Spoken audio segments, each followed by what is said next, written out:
I'll read one more. I was really looking for my favorite one, but for some reason I can't find it. A flock of beauties plays with the setting sun as breezes fill the road with fragrance. Their skirts decorated with golden butterflies, hair buns held with jade mandarin duck hairpins. Even the young maids are dressed in fine red silk, and the eunuch servants have purple satin gowns. Look at this people who have lost the way. My hair whitens, my heart throbs with fear. A lot of poetry.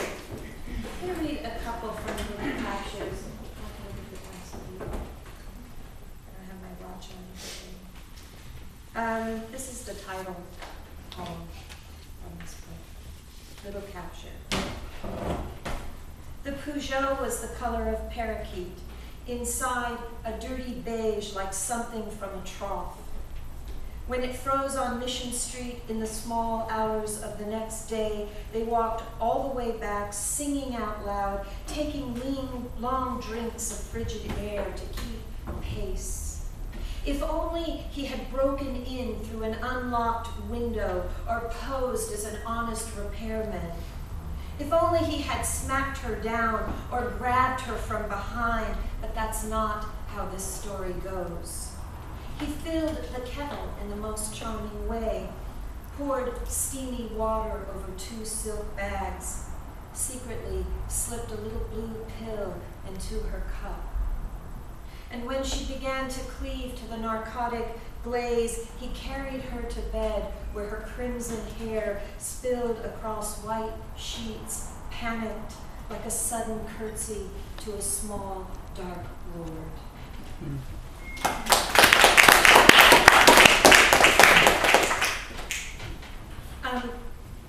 It's my father's birthday today, and he died about 2 months ago. And I have not been able to really write anything about it. I had to write something for the eulogy, which, I wrote too quickly and really was not about it at all. But I did write this at his house, and I was actually there this morning. Well, I'll tell you the story about this morning after I read it. It's called Burn. It's the closest I could get. Crazy. The brick incinerator out behind the back house was where I learned to play with fire. The ground was covered in overgrown ivy, the chimney itself, and the chain link fence all along the edge of the property. A cast iron door swung open on crusty hinges, burned thin at the middle from the hard heat of demise, all covered in climbing vines, leaves as big as a man's hand. Into white ash went tissue, newsprint, TV dinner packaging, and small featherless birds who fell from their nests in the yards. They went in there too.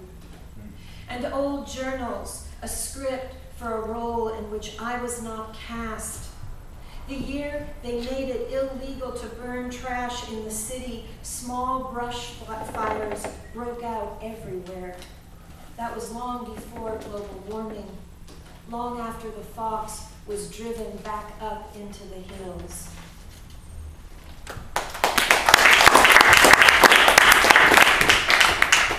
So the place where the door was like kind of thin, right, and was kind of like a different color, it's completely like a hole now. And all the ivy is trimmed off the hedge and the fence. I guess they replaced the fence, and it's all off the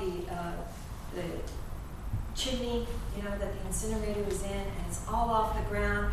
But out of the chimney itself, ivy is growing. Wow. It's weird.